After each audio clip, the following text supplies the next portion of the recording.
todos e a todas. Sejam bem-vindos ao segundo dia de atividades do segundo Seminário Educar para Valer. Em nome da Associação Bem Comum, realizadora deste evento, e dos parceiros Programa Educar para Valer, com apoio da Fundação Lema e Prefeitura Municipal de Sobral, agradecemos a presença dos prefeitos e prefeitas, secretários e secretárias e equipes técnicas dos diversos municípios que prestigiam este evento. Neste segundo dia de atividades, já iniciaremos dando continuidade à programação deste seminário com o painel Estratégias de Gestão Pública Meritocrática para Valorização, Reconhecimento e Formação de Profissionais na Política Educacional de Sobral. Chamamos o secretário de Educação do município de Sobral, Francisco Herbert Lima Vasconcelos, para coordenar o painel. Seja bem-vindo, secretário de Educação do município de Sobral, Francisco Herbert Lima Vasconcelos.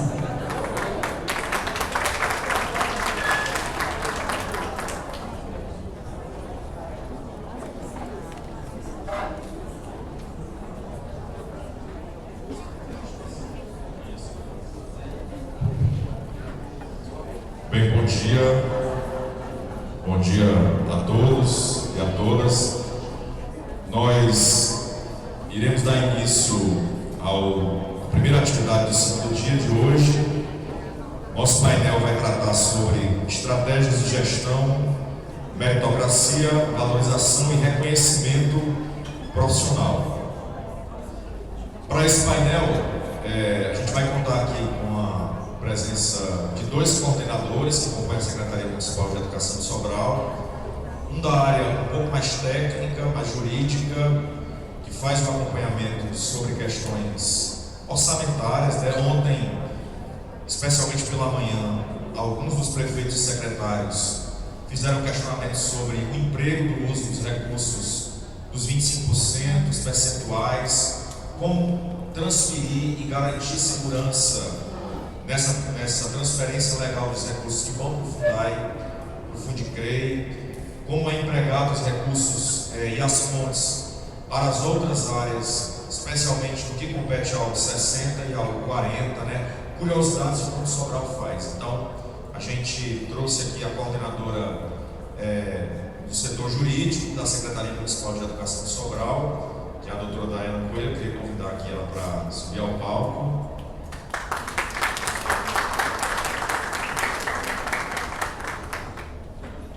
E o outro objetivo da nossa mesa aqui também é discutir e tratar um pouco sobre os princípios meritocráticos, especialmente no campo da bonificação e gratificação, que Sobral, ao longo dessas mais de 2 décadas, estabeleceu como mecanismo na política de valorização do magistério.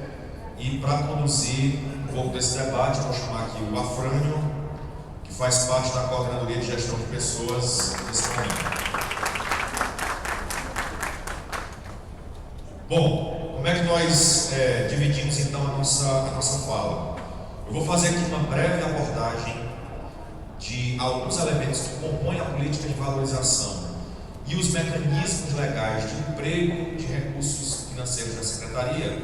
Em seguida, eu vou passar a palavra à Daiana. Ela vai especificamente se voltar para a transferência de recursos direto para a escola, assim como também para os mecanismos de contratação da formação continuada, que foi ponto também de pauta aqui dos debates. Então a gente acabou modelando um pouco as nossas apresentações, instigados pela fala e pelo questionamento de alguns de vocês, que a gente percebeu que não foi possível que os palestrantes no momento se aprofundassem, no momento de ontem se aprofundassem nessas pautas, e depois o Afrânio vai fazer uma fala mais direcionada para a política de valorização, os mecanismos, inclusive valores e recursos previstos dentro dessa política.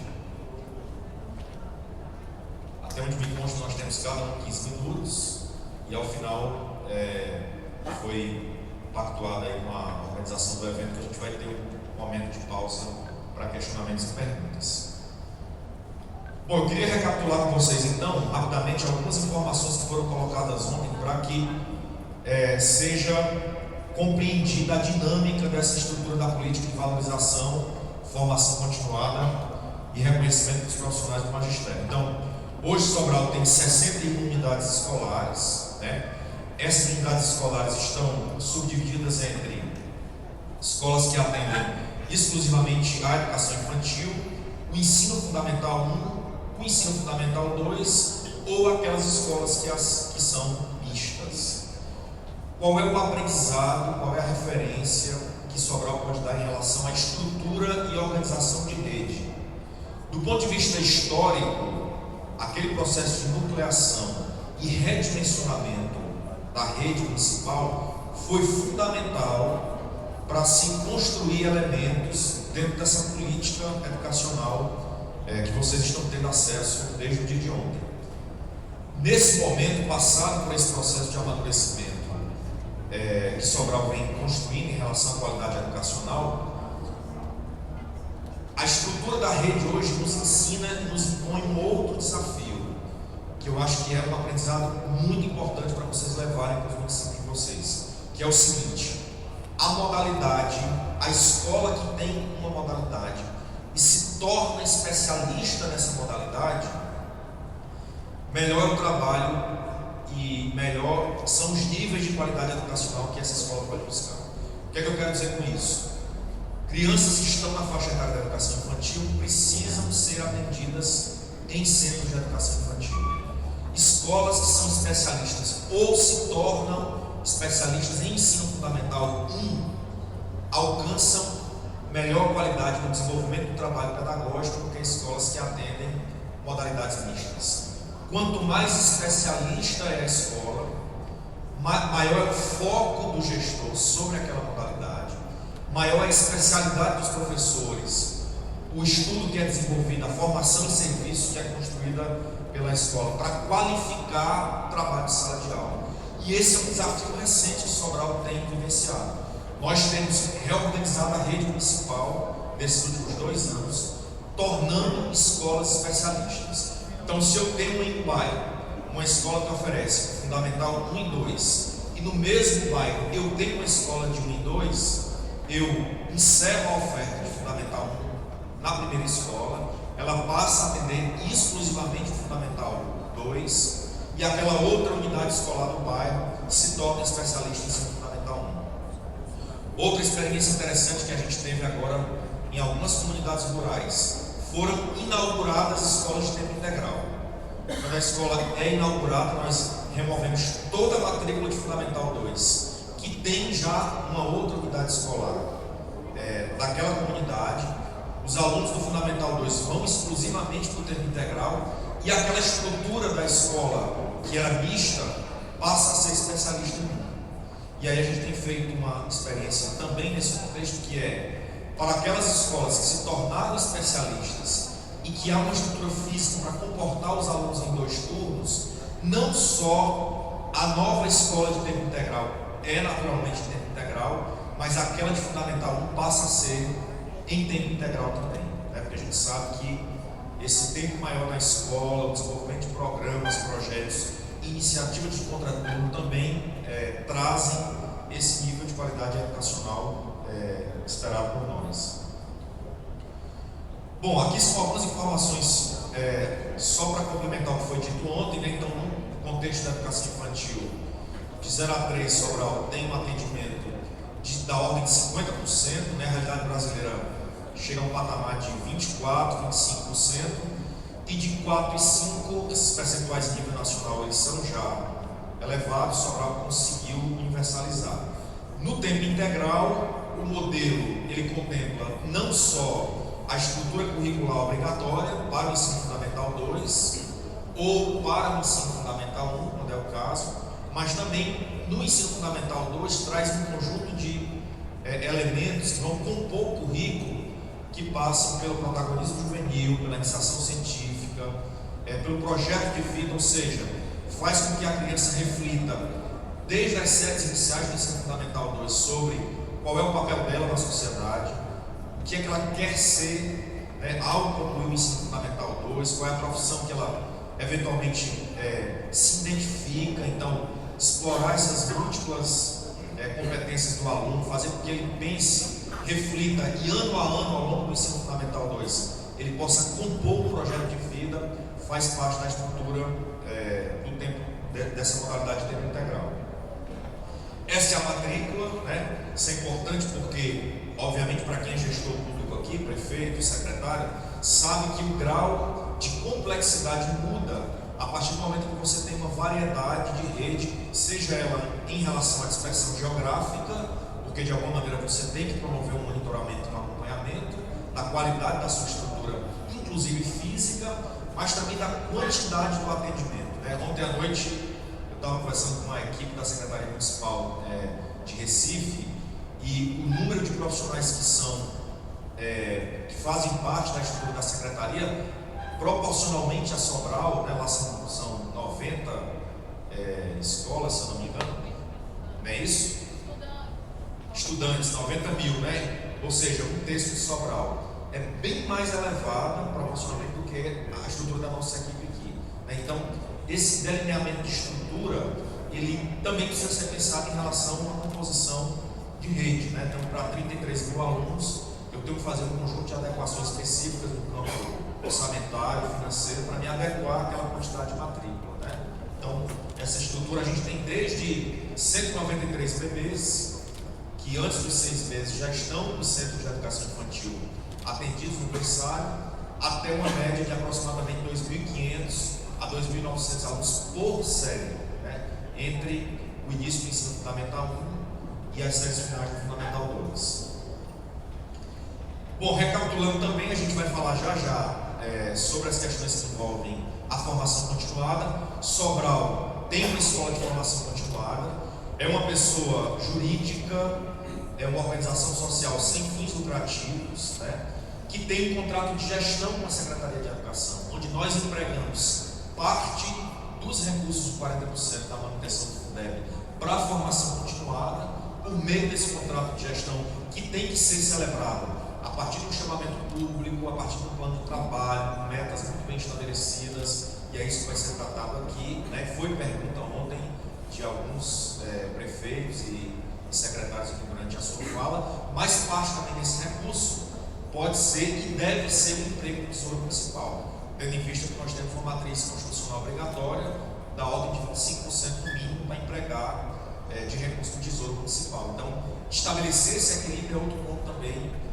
fundamental no campo da gestão financeira e na formação continuada dos profissionais do magistério. Bom, em resumo, Sobral estabeleceu metas ao longo dessas 2 décadas muito bem definidas, né? Vou parafrasear aqui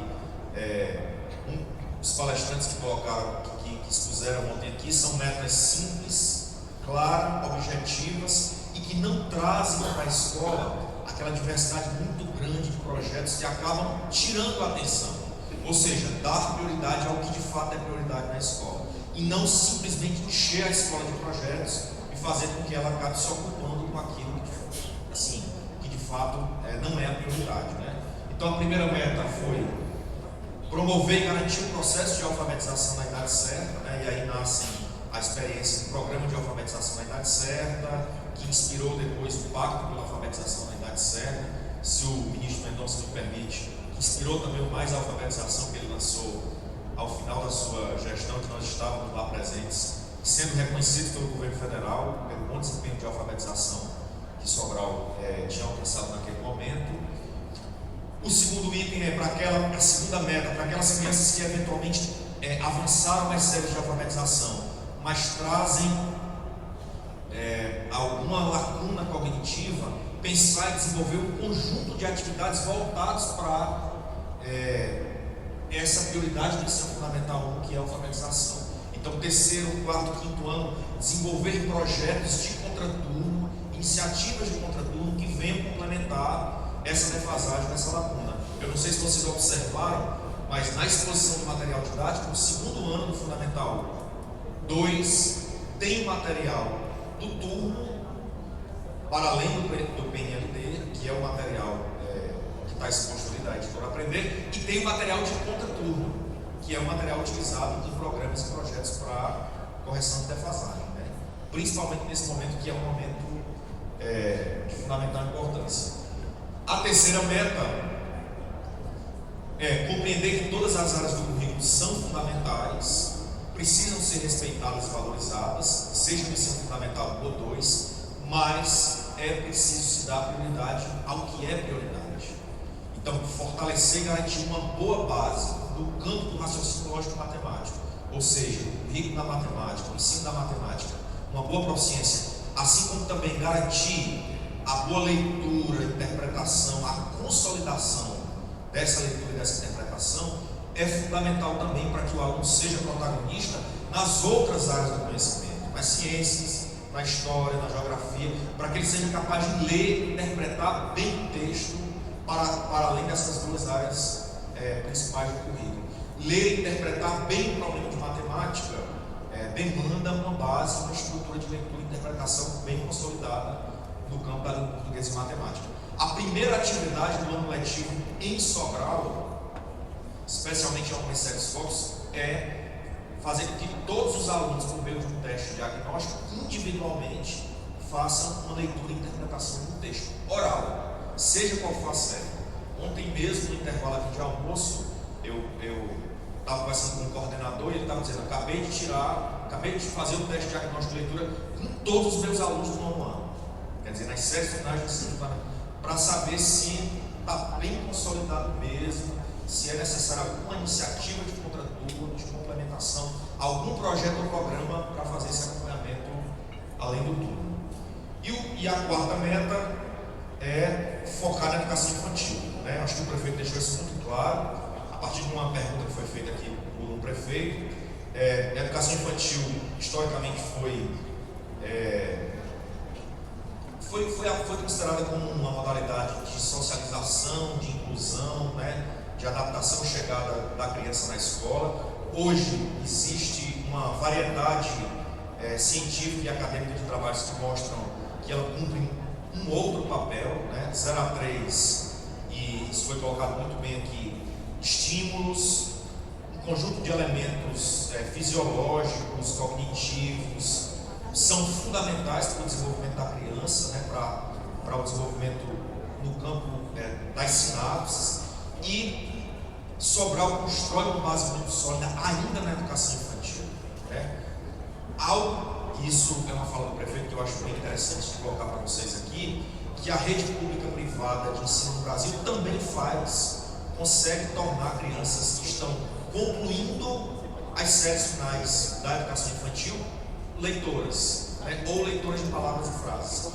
E, historicamente, no Brasil, a educação infantil, as crianças que são oriundas das redes públicas, né? Ou seja, as crianças economicamente mais pobres, o próprio currículo impõe que elas não são leitoras. Então, em Sobral, antes do fim do infantil 5, é muito comum você encontrar crianças leitoras. E em Sobral, no modelo da avaliação externa, a educação infantil é sim avaliada cognitivamente, né? Não simplesmente uma avaliação de estrutura, de parâmetro, de ambiente. Então, os alunos fazem, quebrando também alguns mitos sobre o processo de avaliação cognitiva ainda na educação infantil, né? Então, existe um currículo que nesse momento nós estamos revisando e tornando ele um pouco mais robusto. Existem descritores, e a criança, ao sair do infantil 5, antes de ingressar no primeiro ano do ensino fundamental 1, se submete a uma prova, a uma avaliação individual, personalizada, um conjunto de elementos lúdicos, mas com descritores bem estabelecidos. Descritores esses que já fazem parte do ensino fundamental, já são antecipados no processo de aprendizagem para a educação infantil, né? Esse é um ponto bem interessante do debate para quem é especialista na área. Alguém também perguntou ontem, e eu estou trazendo aqui na minha apresentação, sobre a avaliação externa. Então, nós fazemos, dos 35 mil alunos, são 22.800 alunos que fazem a avaliação externa. No meio do ano, são os alunos desde o primeiro ano do ensino fundamental 1 até o nono ano do ensino fundamental 2, né? Diferente do SAEB, que esse ano, por exemplo, avalia séries específicas, segundo, quinto e nono. E no final do ano, além do primeiro ao nono ano, o infantil 5, o último ciclo da educação infantil, também se submete a um processo de avaliação. A avaliação basicamente é um caderno de provas que contempla as áreas de matemática, língua portuguesa e uma produção escrita textual. E para o segundo ano e para o primeiro ano do ensino fundamental 1, essa avaliação é diferenciada. Ela também, além da produção escrita, ela é oral. E aí basicamente como é que ela acontece, essa avaliação oral? Ela ocorre por meio do emprego de alguns recursos lúdicos, didáticos, como cartela, frases, textos em menor tamanho, etc. O avaliador, que é previamente selecionado pela escola da avaliação, na casa da avaliação, vocês imaginam a logística. Então, nós contratamos 100 pessoas durante 30 dias para chegarem às 5 da manhã na casa da avaliação. Vou falar um pouco dessa logística que eu acho bem curiosa. Para pegarem todos os 100 pacotes de prova, se deslocarem para diversos pontos da cidade, inclusive unidades escolares na zona rural que estão a 76 quilômetros daqui, eu estou falando de 1 hora de viagem, chegam na turma, chegam na sala específica durante um mês. Cada dia do mês tem um dia específico para aplicação da avaliação, deslacram o pacote de prova na frente dos alunos, aplicam os cadernos de prova, depois entregam o gabarito, que é um gabarito para ser preenchido pelo aluno, depois trazem de volta as avaliações para o pacote de prova, lacram o pacote de prova na frente do gestor e levam até a casa da avaliação. E aí a casa da avaliação tem 2 meses de trabalho para passar todos esses gabaritos por uma leitura ótica e gerar todo o diagnóstico do resultado cognitivo da avaliação externa de 22.800 alunos. Só no processo de avaliação externa, também foi uma pergunta ontem, a Prefeitura de Sobral hoje investe na ordem de R$500 mil. Então eu estou falando de R$500 milhão para garantir a realização de uma avaliação que requer logística de reprodução de prova, de construção de um banco de itens, e esse banco de itens tem que ser robusto e atualizado periodicamente, de logística de deslocamento dos aplicadores, da reprografia gráfica desses cadernos de prova, e aí para isso a gente tem toda uma estrutura financeira e administrativa prevista para a escola de formação. Vou acelerar aqui. Então, no caso do primeiro e do segundo ano, o avaliador, além da prova, leva um gravador digital, ele fica isolado com a criança em uma sala e ele vai pegar o áudio da criança fazendo essa leitura. Esse áudio volta para a casa da avaliação, é inserido em um sistema e aí inicia-se o processo de avaliação da audição. Ou seja, todos os áudios são ouvidos do que a criança leu, interpretou sobre o que o avaliador aplicou na avaliação externa. Eu acho que vocês vão ter a oportunidade de visitar a casa da avaliação e é uma experiência bem emocionante essa de ouvir um áudio. Antes, esses gravadores eram analógicos, então a casa da avaliação tinha uma sala imensa com muitas daquelas fitas. Hoje em dia, por conta do arquivo digital, você pode capturar essa audição de um aluno até mesmo por meio do celular. Então, fluência, precisão, prosódia, tudo isso é considerado. Bom, aonde vão esses dados? Esses dados geram as bonificações e gratificações, que daqui a pouco o Afran vai abordar no campo da valorização e reconhecimento do magistério, mas esses dados também servem para que a Secretaria de Educação, por meio das superintendências, interprete, dialogue e leve aos gestores um diagnóstico geral, por escola, por rede, mas também individualmente por aluno, por turma e por professor.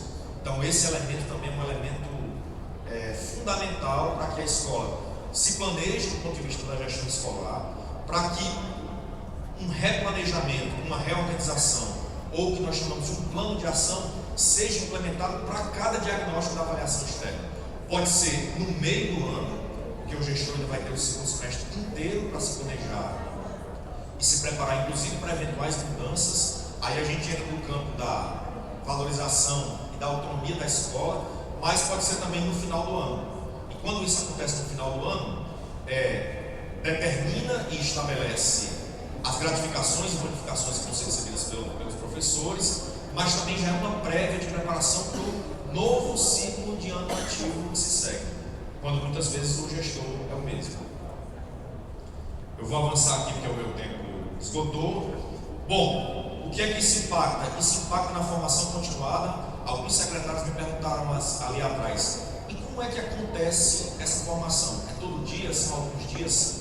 Todo mês, todos os dias, em um mês, tem um dia reservado para uma modalidade. Então, nós estamos iniciando agora, o ano letivo, 1º de fevereiro, dia 1º, formação continuada do primeiro ano. Os professores de toda a rede se deslocam para um local físico. O professor substituto do Fundamental 1 entra em sala de aula e aí é feita a formação continuada durante aquele dia. Dia 2, segundo ano do Fundamental 1. Dia 3, assim como cuidadores, atendimento educacional especializado, professores em áreas específicas, ciências, matemática, etc. e tal, todos são desde a educação infantil durante 30 dias, e aí no mês seguinte repete-se esse calendário de formação continuada. Qual o impacto disso na prática? Aqui uma lâmina que esclarece muito bem isso. Eu estou promovendo formação continuada a partir do momento em que eu altero, atualizo ou deixo os meus currículos mais robustos, como foi o caso dos desafios e as mudanças que estão ocorrendo hoje na estrutura curricular de Sobral. Eu vou também promover uma mudança no contexto da avaliação externa. Então vocês percebam que isso é um ciclo, né? Formação continuada, avaliação externa, juntamente com o currículo. Eu vou avançar aqui as minhas lâminas, vou encerrar aqui com uma última lâmina que vai ser interessante para vocês. Só que são alguns resultados que eu ia só esclarecer, mas eles estão sendo expostos na próxima mesa. Essa última lâmina aqui, eu acho que ela é bastante norteadora para o que vai ser colocado aqui pelos meus colegas, né? Que são 3 pontos que resumem a estrutura da política educacional de Sobral. Primeiro, a questão da meritocracia. Isso vai ser falado agora pelo Afrânio. Processo seletivo de ingresso de diretores e coordenadores é por meio de seleção pública. É um cargo em comissão, seria legítimo da administração pública eventualmente fazer essas nomeações, mas evita-se então a influência política e ao processo seletivo. Queria só registrar aqui a presença do nosso senador, Cid Gomes.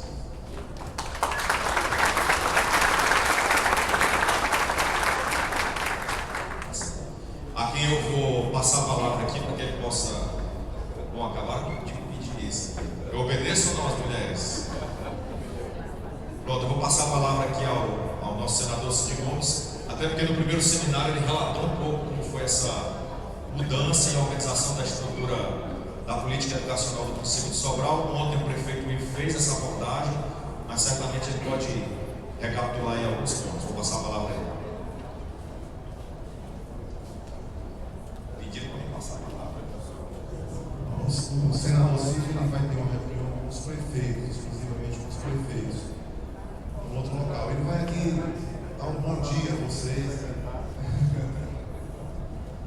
Bom, muito bom dia. O cachê para qual eu fui contratado é só para prefeito, mas eu vou dar um cachê. Bom, alegria aqui, eu falo muito mais como sobralense do que como qualquer outra coisa. Eu tenho muito orgulho de ser dessa cidade, a cidade que eu nasci, a cidade que eu me criei, a cidade que eu tive o privilégio de realizar o sonho que eu tinha, o sonho de garoto de 10, 11 anos de idade, que era ser prefeito. Além disso, o povo sobralense me deu muito mais oportunidades, me apresentou ao Estado, tive o privilégio também de ser governador do meu Estado e hoje tenho uma responsabilidade de servir aos cearenses e ao Brasil como senador da República, passado que fui no último dia 1º de fevereiro. Mas eu queria mesmo dar as boas-vindas para vocês, sejam muito bem-vindos. Eu nunca tive dúvida da importância da educação. Eu sou filho de pai e mãe, professores, família de classe média.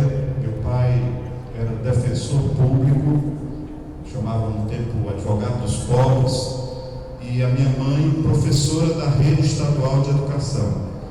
E os privilégios que tive, a possibilidade de realizar o sonho, mais do que os sonhos que tinha, eu atribuo a boa educação que tive nas escolas de Sobral, escolas particulares de Sobral, e, obviamente, a educação em casa, pelo exemplo do meu pai, pelo exemplo da minha mãe. E sempre achei que é dever do Estado, dever do poder público, assegurar às pessoas pelo menos 2 direitos.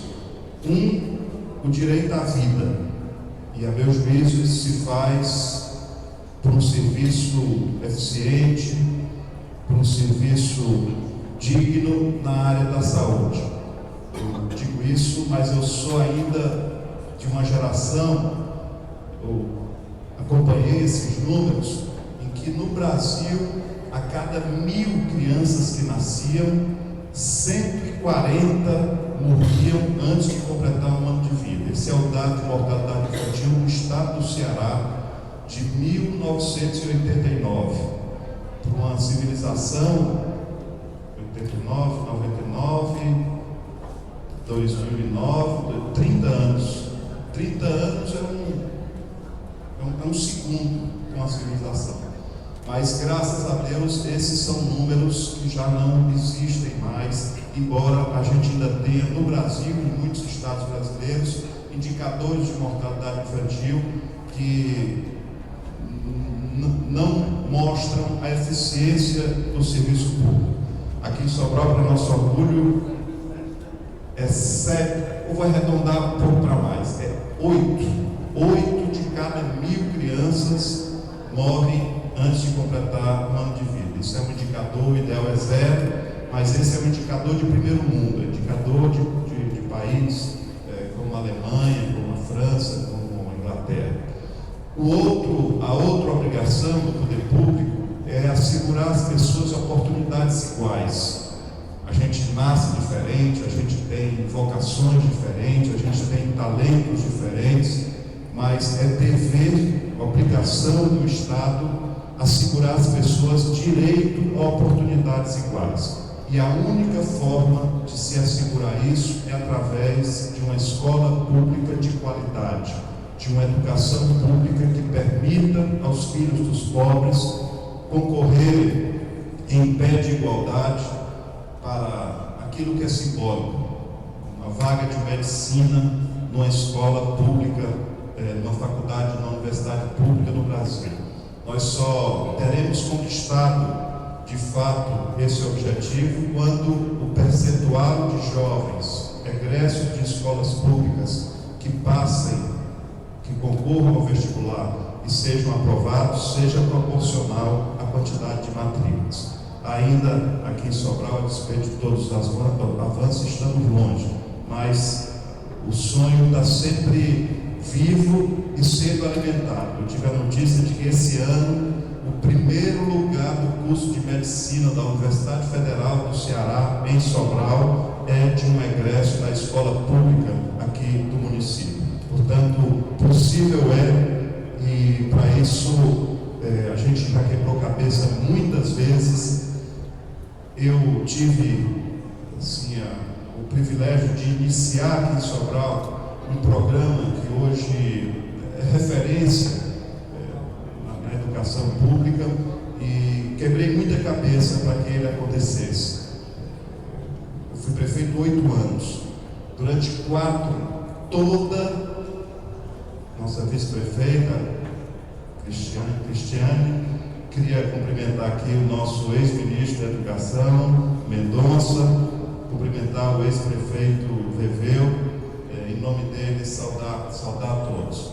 Mas eu ia dizendo que durante 4 anos no primeiro mandato, eu vou falar um pouco mais sobre isso com os prefeitos, toda a agenda convencional foi adotada.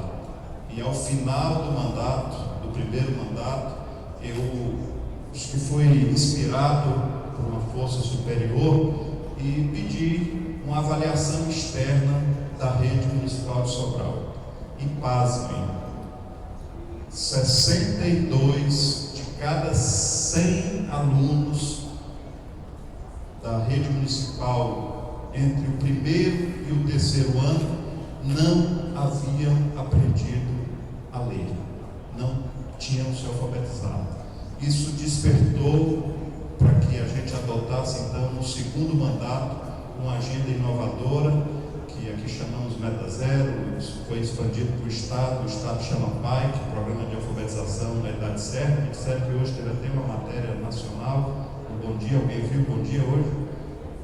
Fazia referência a esse encontro? Não, foi uma coincidência. Me disseram, mas eu não vi a matéria. Falaram do PAIC, mas em outro município, porque o programa está aqui e foi expandido para todo o estado do Ceará. E então, a partir dessa observação, nós focamos na alfabetização e conseguimos muito rapidamente estabelecendo metas, conquistando e superando essas metas. E hoje nós temos aqui um indicador de alfabetização na idade certa, que é compatível também com as melhores escolas particulares do Brasil. E Sobral, para nosso privilégio, tem, por reflexo, por repercussão disso, tem o melhor IDEB no 5º ano do Brasil. Essa cidade aqui, essa valorosa cidade, tem o maior IDEB de 5º ano do Brasil e alcançamos na avaliação de 2017 o melhor IDEB no 9º ano também do Brasil. Portanto, Sobral tem o melhor ensino fundamental do Brasil. E essa jovem que foi aprovada em primeiro lugar no vestibular da UFC de Medicina, é certamente já uma das que foi estimulada por esse processo. Eu não tenho dúvida de que o exemplo dela irá se repetir em muitos jovens, assegurando, portanto, aquilo que eu falei no início: oportunidades iguais. As pessoas têm talentos, as pessoas têm vocações, as pessoas são diferentes, mas a obrigação do poder público é fazer, através de uma escola pública de boa qualidade, o meio para que todos tenham aquilo que eu, de classe média, tive o privilégio de ter uma escola particular e que atribuo a isso a realização de todos os meus sonhos. O meu sonho é que todos os brasileiros possam realizar o seu sonho. Sejam bem-vindos, aqui mostra que é possível. Obrigado.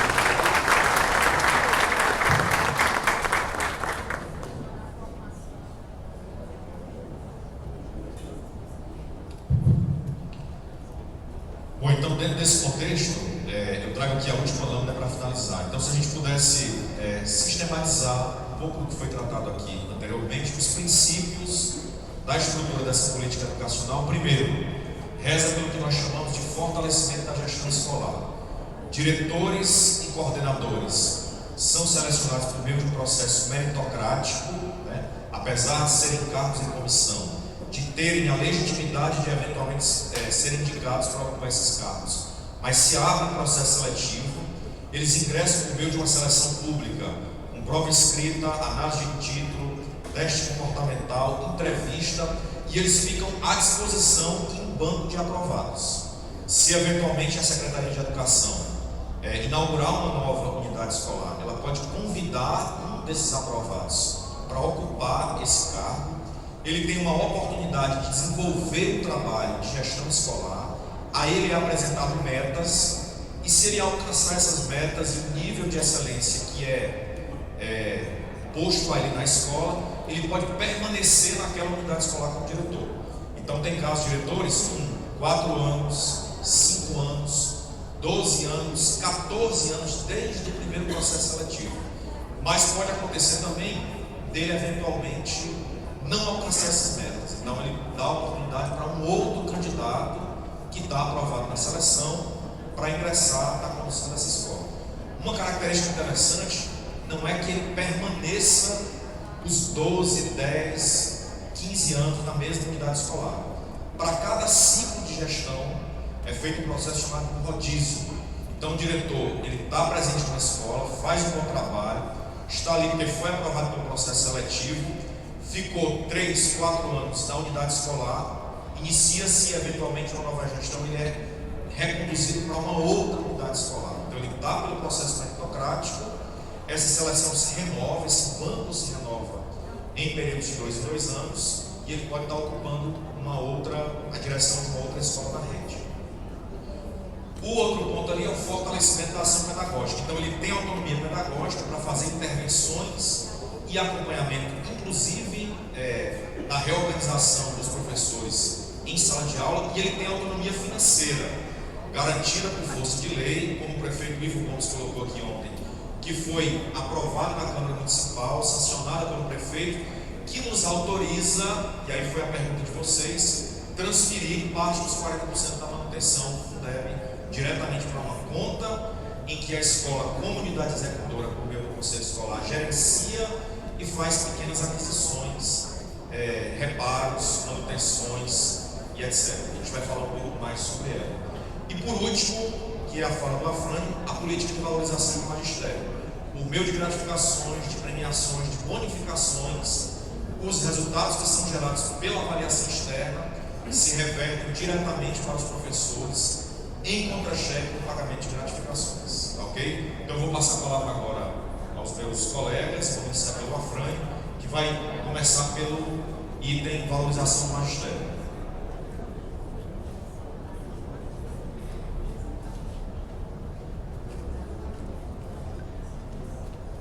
Bom dia a todos, meu nome é Afrânio, como já mencionado pelo professor Herbert. Já estou na Secretaria de Educação, esse é o meu 16º ano, e assim, eu já passei por diversos setores dentro da Secretaria. O mais recente é a gestão de valorização do magistério, como visto do professor, e aí eu trouxe aqui algumas das principais ações e formas que o município tem de incentivar e valorizar o magistério, né?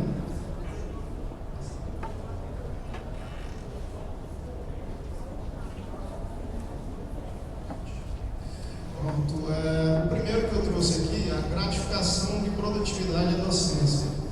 E aí eu trouxe de forma resumida, bem clara, objetiva, para que vocês tenham noção de quem é que recebe, quais são os valores que são aplicados, né? Como o professor disse, tudo isso é aplicado no contra-cheque, diretamente ao professor. Na gratificação de produtividade da docência, ela é entregue ao professor de acordo com o desempenho na avaliação externa municipal. E, como já dito também pelo professor, ela ocorre 2 vezes por ano, e sempre que sai um novo resultado de avaliação externa, essa gratificação ela é atualizada. Fiz um histórico aí de quem é que inicialmente começou a receber essas gratificações até os dias atuais. Então, inicialmente, pagava-se essa gratificação apenas por professores alfabetizadores, os professores de 1º e 2º ano de ensino fundamental. Posteriormente, isso foi ampliado para os professores de 5º ano, em seguida para os professores de 3º, 4º e 9º anos, e hoje, atualmente, todos os professores do 1º ao 9º ano do ensino fundamental recebem essa gratificação de produtividade da docência, como eu disse, de acordo com o resultado da avaliação externa municipal. Além dos professores, assim, falando do Fundamental 2 em si, apesar de nem todas as disciplinas serem contempladas nessa avaliação externa, todos os professores de áreas específicas também recebem essa gratificação como uma forma de incentivo. Então, os professores de ciências, de geografia, de história, eles também recebem essa gratificação pelo resultado dos colegas, né, da aplicação das provas de português, matemática e ciências. A avaliação desses valores: o professor recebe R$ 50 se o resultado dele for 10%, até 10% abaixo da média do município, né? R$ 200 se ele atingirem a média do município, e R$ 250 se ele for 10% acima da média. A periodicidade da aplicação dessa gratificação ela é mensal, né? E esse valor ele pode ser dobrado, porque se o professor ele tem turmas em turno, por exemplo, manhã e tarde, ele recebe, se ele tiver 10% acima da média, ele vai receber R$500 de gratificação se as duas turmas dele tiverem 10% acima da média, como exemplo. Né? Outro tipo de gratificação que a gente possui, né, que entrega ao professor, é pela atividade docente, só em destaque em sala de aula em determinadas etapas do ensino. Então, os professores titulares de educação infantil e ensino fundamental, todos recebem essa gratificação pela atividade docente. Ela tem como referência o vencimento básico, então ele é aplicado em cima do vencimento básico do professor, e o percentual que é pago desse vencimento básico, a mais no salário dele, é de 13,3%, que aí ele tem a ver com aquela questão da atividade extraclasse, né? Que é de 33,3%, que o professor tem que passar 1/3 fora de sala. Então, assim, aqui em Sobral a gente tem um acordo, né, que foi feito com todos os professores, onde eles poderiam optar ou ficar 33,3% fora de sala, ou eles receberiam esse percentual de 13,3% e ficariam com apenas 20% da carga horária fora de sala. Então, são pouquíssimos os professores que optaram por 1/3 totalmente fora de sala. Quase 100% deles optaram por receber esse percentual, né, no contra-cheque, e ficam apenas os 20% fora de sala. Outro que diz respeito à gestão da escola como um todo, né, é a gratificação da produtividade ao núcleo gestor. Quem é que recebe? Aí tem lá o diretor, o coordenador pedagógico, o vice-diretor, quando existe na escola, e o secretário escolar. Todos eles, o núcleo gestor, recebem essa gratificação. E ela também é entregue ao núcleo gestor de acordo com o desempenho na avaliação externa no município. Então, de 6 em 6 meses, essa gratificação é atualizada e ou você continua recebendo, ou você passa a receber um valor maior, mediante o resultado da sua escola como um todo. E aí, o que é considerado? Todos os resultados de todas as turmas da escola. É feita uma média geral, comparada à média do município, e mediante isso é aplicado esses valores que eu trouxe aí. R$300, se for 10% abaixo da média do município. Se for mais de 10% abaixo da média, o núcleo gestor não vai receber naquele período aquela gratificação. R$400 se eles atingirem a média e R$500 se for 10% acima da média. Essa gratificação também é mensal, como eu disse. E aí, digamos, a culminância, né? Só passando aqui, a culminância de tudo isso é a premiação da Escola Aprender Melhor, que é uma gratificação com valores maiores, né? Mas ela é feita apenas uma única vez e é com base no resultado do final do ano. A avaliação externa, como já dito pelo professor Herbert, ela acontece 2 vezes ao ano, no meio do ano, né? Com uma avaliação mais diagnóstica, e ao final do ano, aquela avaliação da culminância, para saber como é que os meninos estão terminando o ano letivo.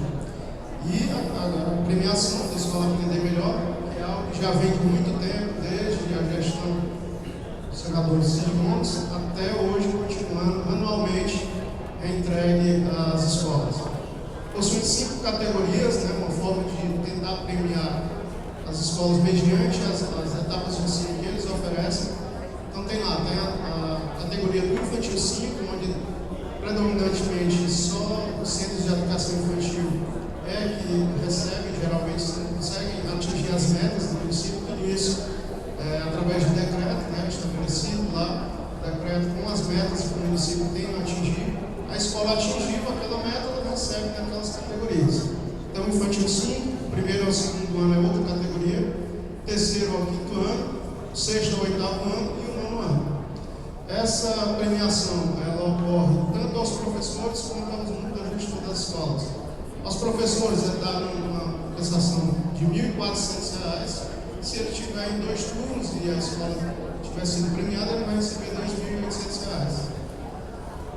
É importante ressaltar que também recebem essa gratificação os professores de área específica. Se eles estiverem 8 horas, as disciplinas de português, matemática e ciência. E são as 3 disciplinas atualmente avaliadas na avaliação externa.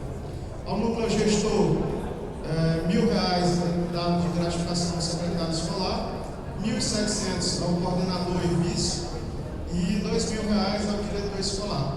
A periodicidade, como eu disse, ela é anual, então é pago somente uma única vez, que é a culminância do projeto de avaliação e de aprendizagem no município de Sobral. No último dezembro de 2008 foi aplicado esse abono especial, que foi divulgado, inclusive, na mídia, né, em todos os locais, todo mundo soube disso daí. Quem é que recebeu? Os professores, os diretores e os coordenadores pedagógicos. E o valor pago foi um valor único de R$ 1.450,67, independente da carga horária. Todo mundo se enquadrava nessas categorias e recebeu esse abono especial que foi tido para todos como 14º. Tá?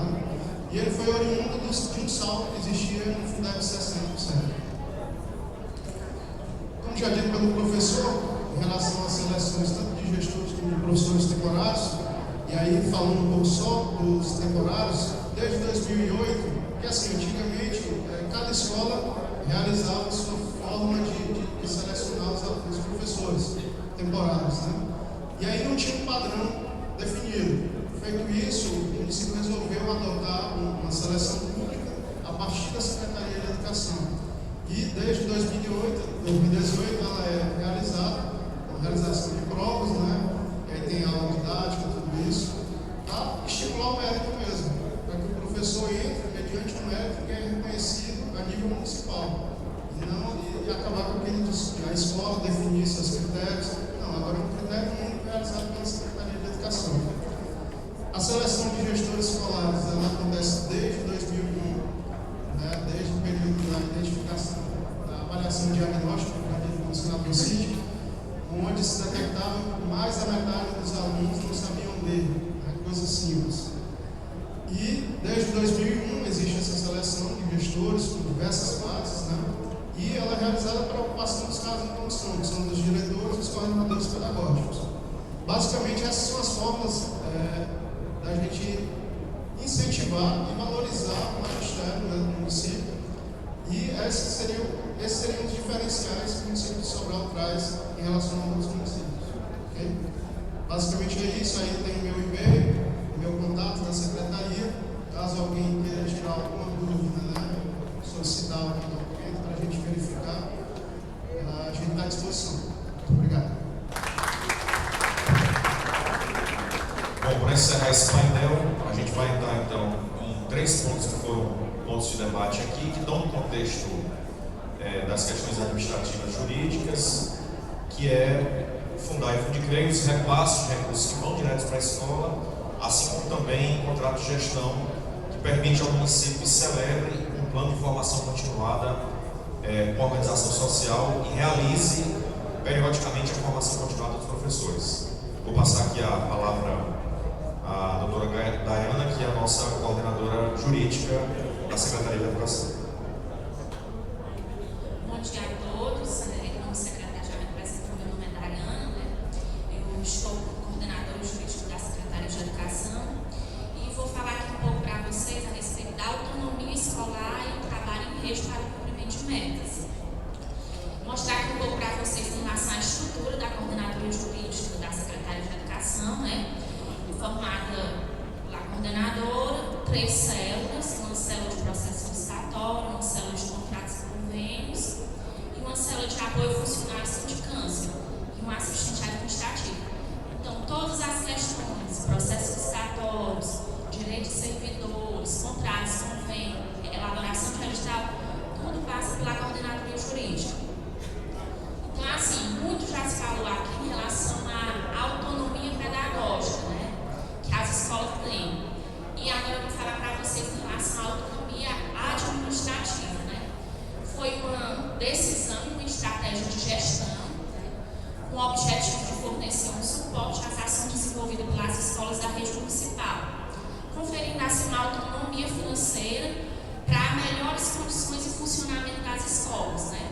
Ou seja, houve uma descentralização administrativa e financeira. Então, assim, a legislação que rege essa autonomia administrativa, Sobral tem lei, tem decreto, né, que regulamenta a autonomia administrativa e financeira. Então, assim, foi instituída uma lei municipal na época, o prefeito era o Cid Gomes, então como senador, uma lei municipal número 318, que ela instituiu o Fundo de Desenvolvimento desenvolvimento e autonomia da escola. Depois que foi regulamentado pelo decreto, né, inicialmente essa autonomia começou pelas escolas e posteriormente foi estendido para o Centro de Educação Infantil, que em 2008 foi instituído o Fundo de Desenvolvimento e Autonomia dos Centros de Referência da Educação Infantil, que é o chamado Fundicrei. Então, assim, os objetivos e peculiaridades desse Fundai e Fundicrei, dessa autonomia da escola, uma assistência financeira concedida a cada estabelecimento de ensino da rede pública, com a finalidade de garantir a maior autonomia de cada escola de se tornar beneficiária.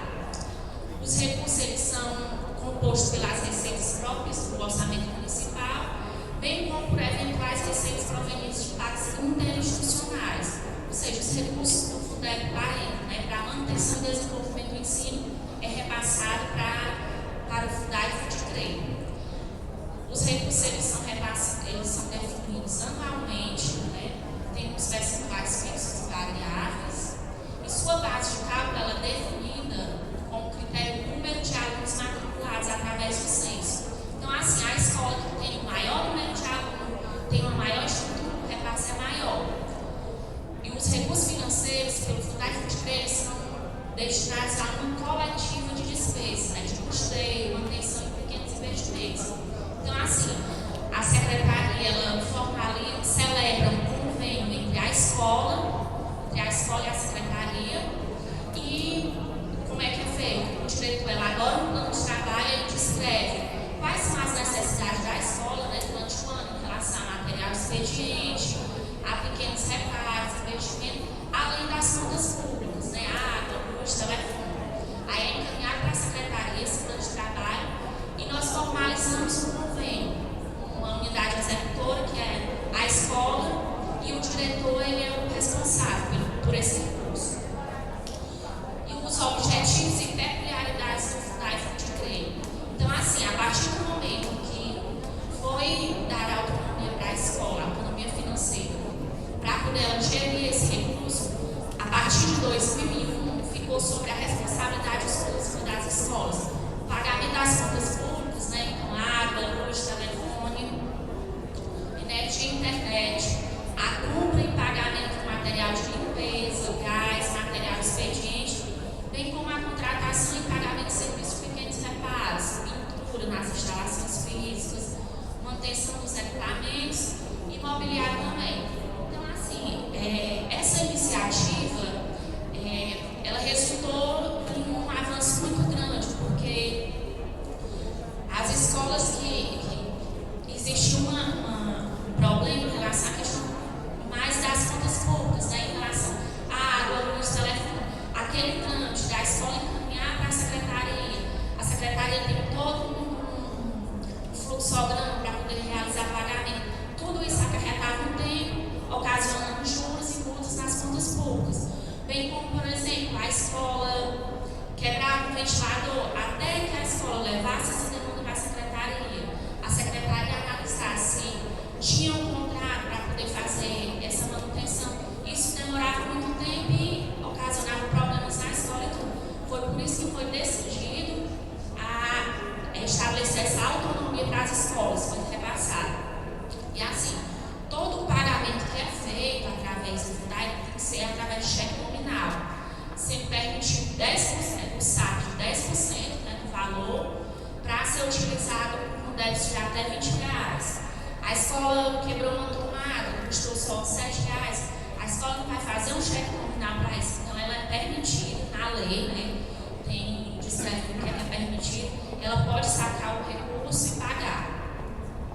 E assim, depois que é repassado esse recurso, mensalmente a escola ela apresenta uma prestação de contas, né? Mensalmente ela encaminha, o diretor encaminha a prestação de contas para a coordenadoria jurídica até o dia 10 do mês subsequente ao recurso, para a gente analisar o que como foi a forma de emprego desse recurso que é repassado para a escola.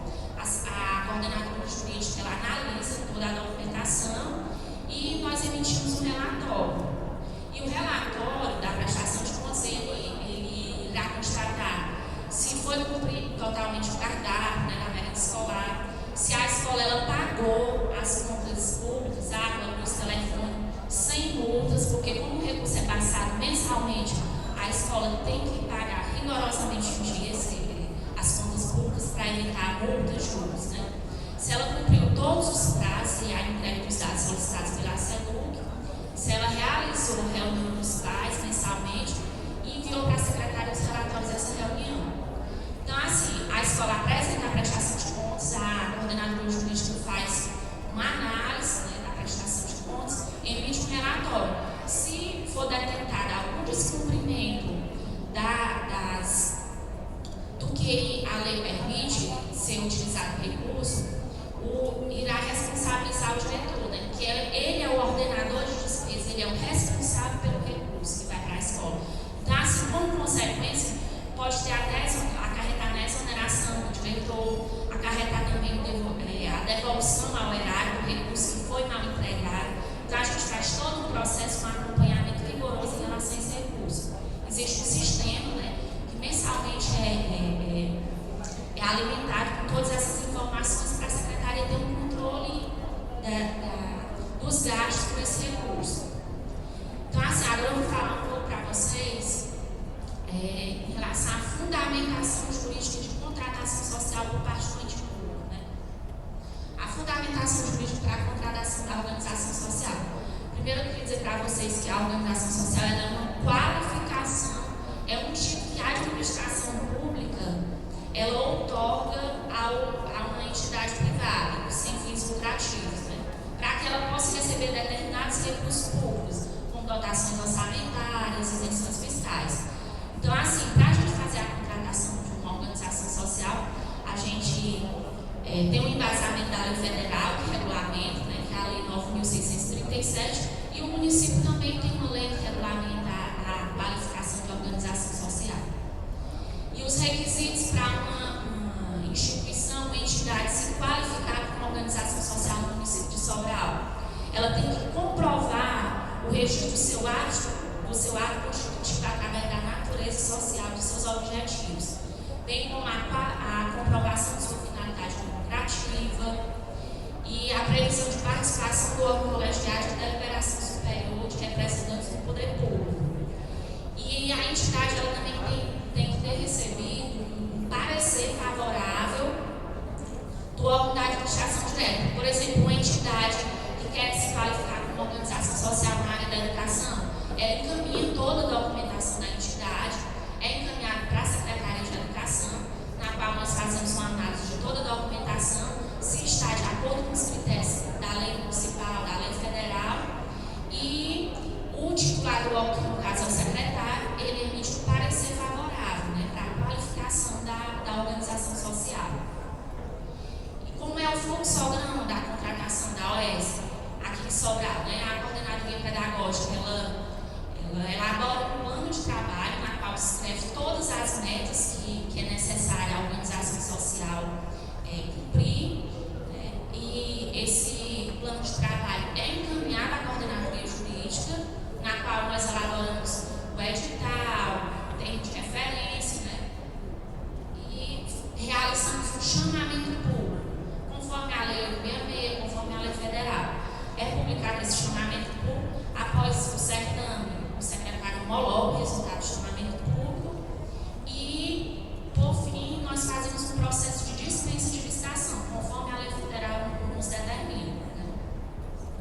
Então, em Sobral, o contrato de gestão de 2018, nós tivemos 15 metas, né, que, conforme a secretaria determinou, e era para suprir as nossas necessidades em relação à formação. Foram 15 metas, entre elas, formação de professores, diretores, coordenadores, além de eventos como Sobral Enem, seleções simplificadas de professores, diretores, coordenadores.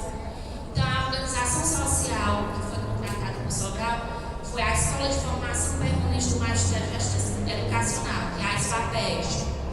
E a fundamentação desse contrato foi a dispensa 03, como eu falei anteriormente. Nós fazemos um chamamento, depois nós elaboramos um termo de dispensa. Então, foi a dispensa 03/2018. E a fonte de recurso que a gente utiliza para repassar esse recurso para a organização social é o Fundeb 40 e recurso próprio também. Então, tudo que eu falei aqui para vocês, eu vou deixar disponibilizado aqui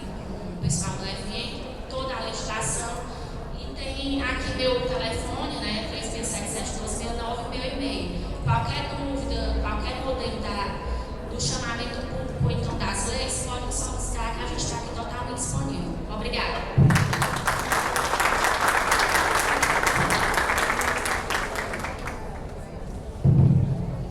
Bom, eu acho que por meio dessas 3 exposições a gente conseguiu apresentar para vocês um pouco da estrutura, né, do diagnóstico que é a organização da rede municipal de Sobral. Na fala, especialmente do Afrânio, foi possível aprofundar dentro daqueles 3 eixos da política educacional. O eixo considerado de valorização e reconhecimento do magistério. Então, gratificações são incorporadas pelo processo de avaliação externa ou a premiação que é paga anualmente, ela foi exposta. E no campo da formação continuada e da transferência de recursos, o objetivo da nossa fala foi, por meio da exposição da doutora Dayana, apresentar o arcabouço de leis que existem hoje, que garantem e resguardam juridicamente o município, transferir parte dos 40% de manutenção diretamente para as escolas, assim como também um pouco do trâmite para a concepção e para a celebração da contratação de uma organização social, no nosso caso de Sobral, da SFAPES, da Escola de Formação Continuada e Gestão Escolar, para a execução dos planos de formação continuada pré-estabelecidos pelas equipes pedagógicas da Secretaria. Então, acho que, por meio disso, foi possível a gente tratar sobre esses princípios meritocráticos, sobre a formação continuada e a valorização do magistério. Então, eu passo agora para a organização do evento, que vai abrir um bloco de 3 perguntas, de acordo com a orientação que eu recebi aqui. Bom dia a todos. Eu gostaria que a Frânio ou Elbert explicasse um pouquinho mais sobre essa questão do pagamento do professor em relação a ultrapassar os 2/3 da carga horária. Explica um pouquinho melhor como que funciona isso. Secretária, nós vamos trazer mais 2 perguntas e aí a gente passa para o bloco de respostas.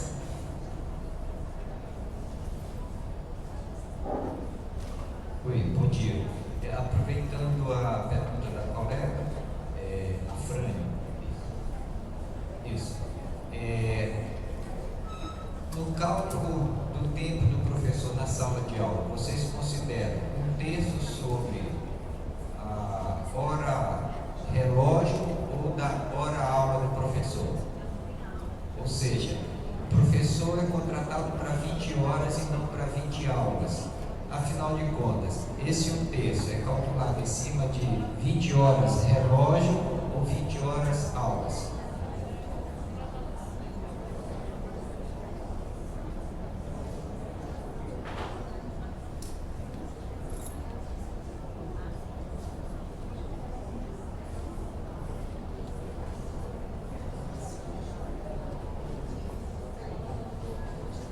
Bom dia. A minha dúvida é em relação aos critérios de liberação de recursos para as escolas, se tem um valor, de acordo com o número de alunos ou não, não ficou claro.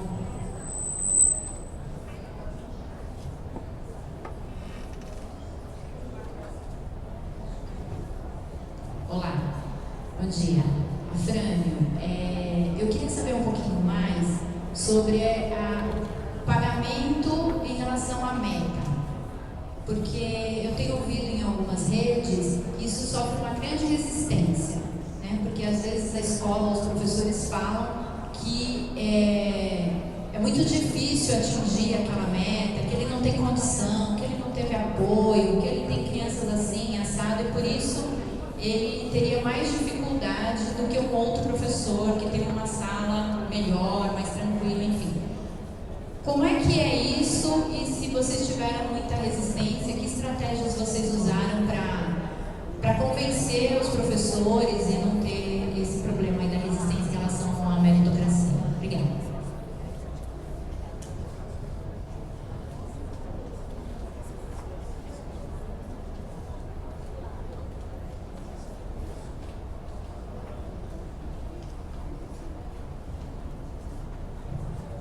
Bom, sobre o contexto da pergunta ali, como é que é bom calcular?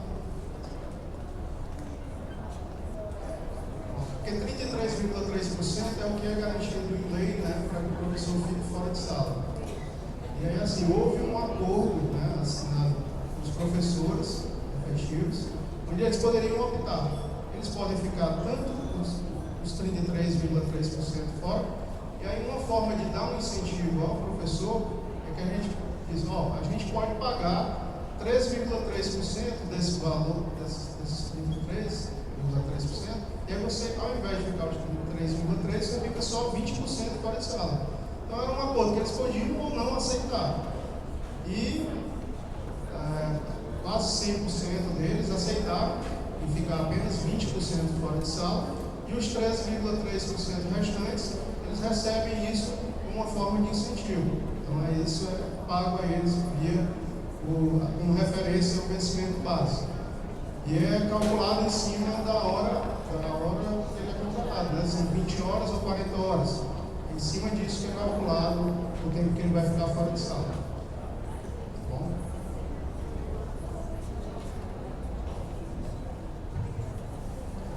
Bom, sobre a transferência de recursos, essa transferência é proporcional à estrutura e o tamanho da unidade escolar, né? Então nós temos 61 unidades escolares. Mensalmente nós fazemos a transferência de aproximadamente R$400 mil. Esse valor ele é dividido entre as 61 unidades e ele leva em consideração a matrícula da escola, a estrutura física da escola e o número de prédios anexos ou extensões que a escola tem. Então, naturalmente, por exemplo, uma escola que tem uma matrícula da ordem de 100 alunos e é uma escola cujo prédio concentra e acomoda todos os alunos e é uma estrutura física de pequeno ou médio porte, ela pode receber R$4 mil, R$5 mil, R$6 mil. Para uma escola com uma matrícula oposta a isso, por exemplo, com 1.500 alunos, que tem além da estrutura física da escola, um auditório ou uma quadra, mais 3 ou 4 prédios que são extensões, esse valor é qualificado, pode ser 13 mil, 11 mil, mas o montante total de transferência hoje, e aí a gente paga tanto com recurso do Fundeb, como muitas vezes com o QSE, ou com a cota salário da educação, ou com o próprio recurso do Tesouro Municipal, né?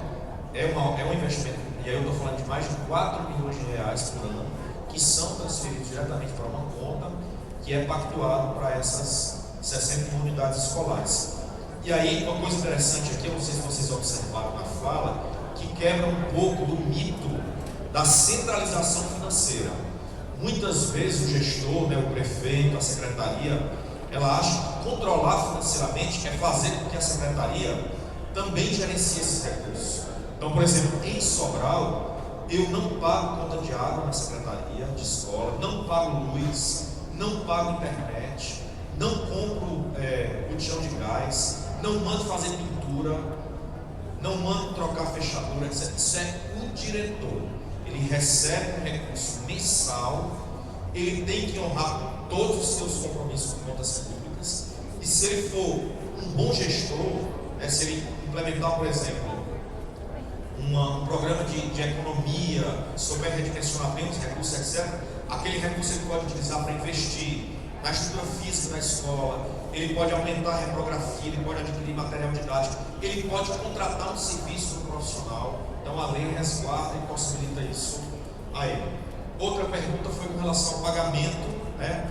Eu acho que o prefeito, se houve ou não resistência, então nós temos em Sobral, como o prefeito Ivo Gomes colocou aqui ontem, há mais de 20 anos não ocorre uma greve de servidores, nem muito menos de professores.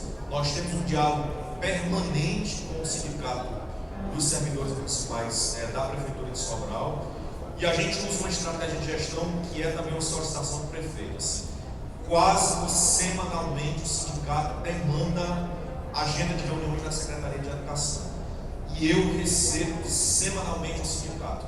E a primeira coisa que eu faço no início da reunião é imprimir literalmente todos os extratos de contas do Banco do Brasil, de convênio, de repasse federal, de Fundeb, de QSE, e eu coloco em cima da mesa e apresento para o presidente do sindicato. Está aqui, o recurso que nós temos é isso. Isso aqui é para a folha, isso aqui é para o transporte escolar, isso aqui é para a merenda escolar, aqui é para aquisição de material didático. Então, transparência total acesso às representações sindicais permanente, assim, o sindicato a qualquer momento liga para o meu celular, marca reunião de sábado, e a gente tem estabelecido assim, de maneira cotidiana, essa comunicação para deixar muito claro de que é interesse da Secretaria de empregar os recursos que tem para a educação, né?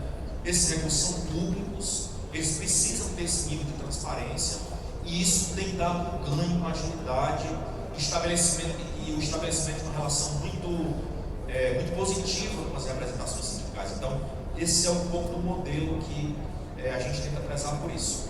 Então, não há resistência por parte dos profissionais. A pergunta foi essa. Muito pelo contrário, né? Os profissionais dentro de uma política pública, para eles são estabelecidos e é posta, né? Um plano de valorização, critérios meritocráticos, o ingresso do próprio gestor. Ele sabe que o diretor e o coordenador que está aí na escola tem a legitimidade do mérito na seleção que está lá. E permanece também pelo mérito da competência de estar fazendo um bom trabalho. Não é simplesmente uma indicação política. Então isso traz para a gestão escolar um fortalecimento importante. O diretor, e daqui a pouco vocês vão ouvir uma das nossas diretoras aqui, se torna uma referência, né? Uma liderança para os seus professores, para os seus diretores. A secretaria também passa a ter essa referência de liderança, e isso é fundamental. Ao invés de resistência, os professores se sentem desafiados, né? Porque a sala tem uma meta, a escola tem uma meta a ser estabelecida individualmente. Os alunos são monitorados e são acompanhados também por metas individuais, para que eles saiam de posições de aprendizagem, seja ela crítica, muito crítica, etc.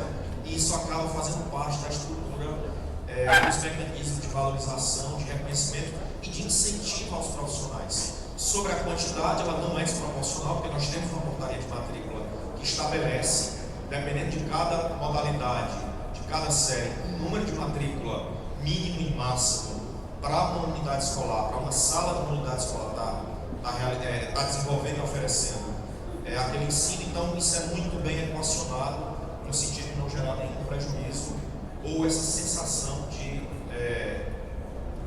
descontinuidade ou de não justiça entre os critérios. Bom, acho que foi isso. Eu anotei aqui os 3 pontos, acho que eu consegui terminar. Nós tínhamos mais uma pergunta para ser feita, mas eu peço por gentileza ao participante que depois ele se dirija a um dos nossos painelistas ou ao coordenador do painel para tirar sua dúvida, porque a gente vai agora abrir um outro momento. Antes disso, queremos parabenizar e solicitar uma salva de palmas para o secretário de Educação do município de Sobral, coordenador deste painel, os nossos painelistas também. Muito obrigada pela brilhante e valorosa contribuição para o nosso seminário. Senhores prefeitos, senhoras prefeitas, os convidamos neste momento para uma atividade muito especial. Por gentileza, sigam o senhor Veveu. Nós teremos um momento muito importante, uma roda de conversa em outro local, inclusive o transporte já os aguarda na saída da direita. Por gentileza, senhores prefeitos, senhoras prefeitas, sigam o senhor Veveu. Bom trabalho a vocês. Os demais participantes, por gentileza, permaneçam. Queremos dar continuidade. Iremos agora para o breve coffee break. Convidamos a todos para se dirigirem ao salão da frente. Retornaremos às nossas atividades neste auditório no período de 15 minutos.